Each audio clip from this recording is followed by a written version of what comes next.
KaraokeBooks. Notre-Dame de Paris. Victor Hugo. Translated by Isabel F. Hapgood. Book 8. Chapter 2. Continuation of the crown which was changed into a dry leaf. After ascending and descending several steps in the corridors, which were so dark that they were lighted by lamps, at midday, La Esmeralda, still surrounded by her lugubrious escort, was thrust by the police into a gloomy chamber. This chamber, circular in form, occupied the ground floor of one of those great towers, which, even in our own century, still pierce through the layer of modern edifices with which modern Paris has covered ancient Paris. There were no windows to this cellar, no other opening than the entrance, which was low, and closed by an enormous iron door. Nevertheless, light was not lacking. A furnace had been constructed in the thickness of the wall. A large fire was lighted there, which filled the vault with its crimson reflections and deprived a miserable candle, which stood in one corner, of all radiance. The iron grating which served to close the oven, being raised at that moment, allowed only a view at the mouth of the flaming vent-hole in the dark wall. The lower extremity of its bars, like a row of black and pointed teeth, set flat apart, which made the furnace resemble one of those mouths of dragons which spout forth flames in ancient legends. By the light which escaped from it, the prisoner beheld, all about the room, frightful instruments whose use she did not understand. In the center lay a leather mattress, placed almost flat upon the ground, over which hung a strap provided with a buckle, attached to a brass ring in the mouth of a flat-nosed monster carved in the keystone of the vault. Tongs, pincers, large plowshares, filled the interior of the furnace, and glowed in a confused heap on the coals. The sanguine light of the furnace illuminated in the chamber only a confused mass of horrible things. This Tartarus was called simply, the question chamber. On the bed, in a negligent attitude, sat Pierre Torterue, the official torturer. His underlings, two gnomes with square faces, leather aprons, and linen breeches, were moving the iron instruments on the coals. In vain did the poor girl summon up her courage. On entering this chamber she was stricken with horror.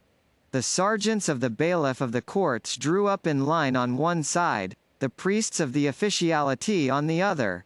A clerk, inkhorn, and a table were in one corner. Master Jacques Charmolue approached the gypsy with a very sweet smile. "My dear child," said he, "do you still persist in your denial?" "Yes," she replied, in a dying voice. "In that case," replied Charmolue, "it will be very painful for us to have to question you more urgently than we should like. Pray take the trouble to seat yourself on this bed. Master Pierret, make room for mademoiselle, and close the door." Pierret rose with a growl.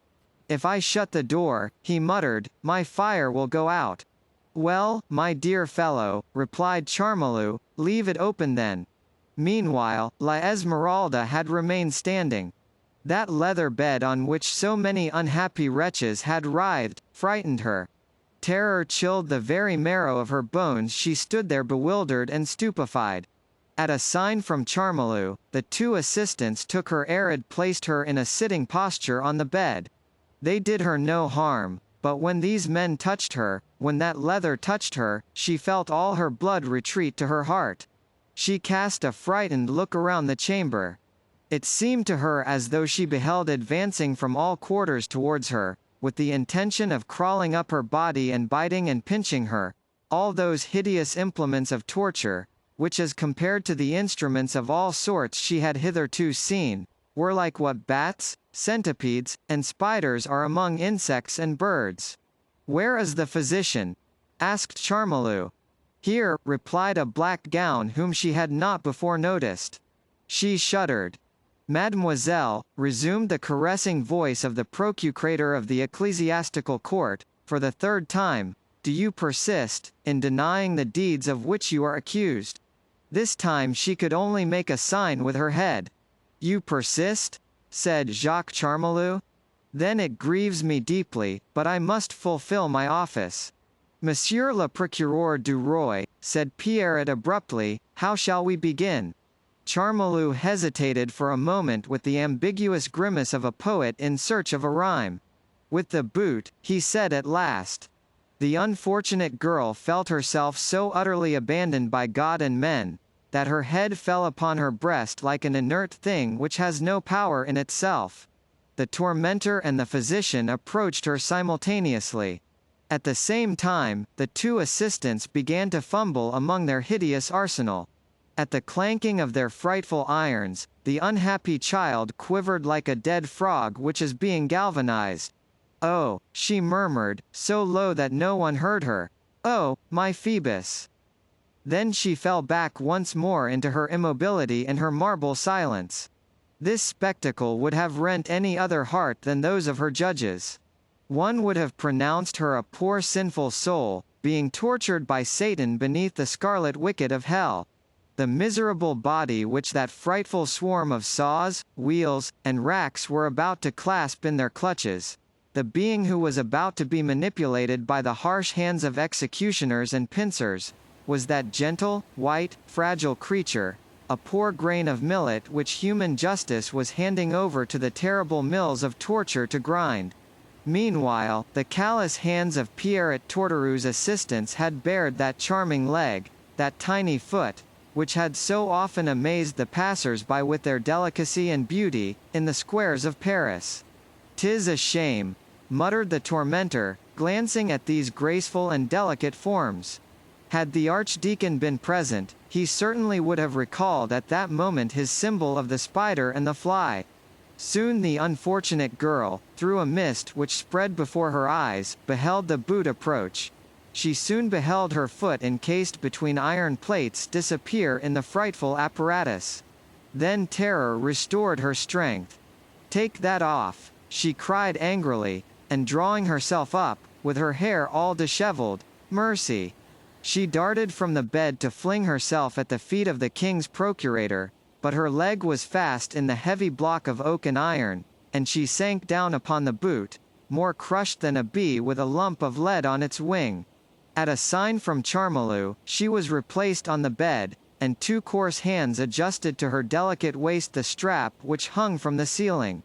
"For the last time, do you confess the facts in the case?" demanded Charmolue, with his imperturbable benignity.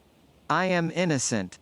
"Then, mademoiselle, how do you explain the circumstance laid to your charge?" "Alas, monseigneur, I do not know." "So you deny them?" "All."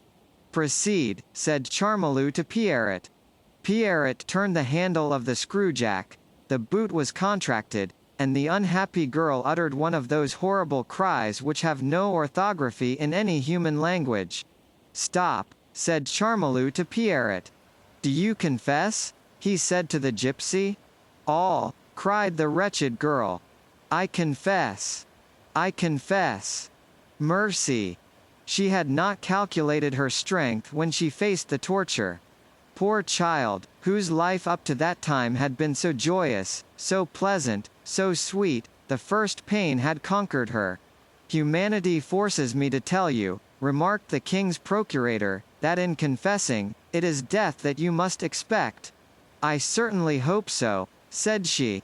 And she fell back upon the leather bed, dying, doubled up, allowing herself to hang suspended from the strap buckled round her waist. "Come, fair one, hold up a little," said Master Pierrot, raising her. "You have the air of the lamb of the golden fleece which hangs from Monsieur de Bourgogne's neck." Jacques Charmolue raised his voice. "Clerk, write.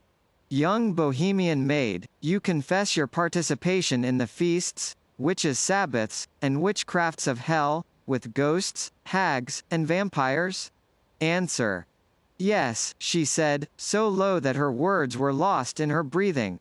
"You confess to having seen the ram which Beelzebub causes to appear in the clouds to call together the witches' sabbath, and which is beheld by sorcerers alone?" "Yes." "You confess to having adored the heads of Baphomet, those abominable idols of the Templars?" "Yes." "To having had habitual dealings with the devil under the form of a goat familiar, joined with you in the suit?" Yes. Lastly, you avow and confess to having, with the aid of the demon, and of the phantom vulgarly known as the surly monk, on the night of the 29th of March last, murdered and assassinated a captain named Phoebus de Chateaupers?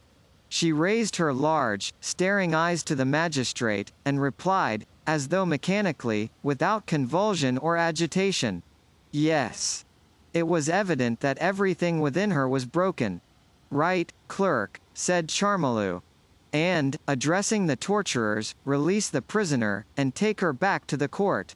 When the prisoner had been unbooted, the procurator of the ecclesiastical court examined her foot, which was still swollen with pain. Come, said he, there's no great harm done. You shrieked in good season. You could still dance, my beauty. Then he turned to his acolytes of the officiality. Behold justice enlightened at last. This is a solace, gentlemen. Mademoiselle will bear us witness that we here acted with all possible gentleness. KaraokeBooks.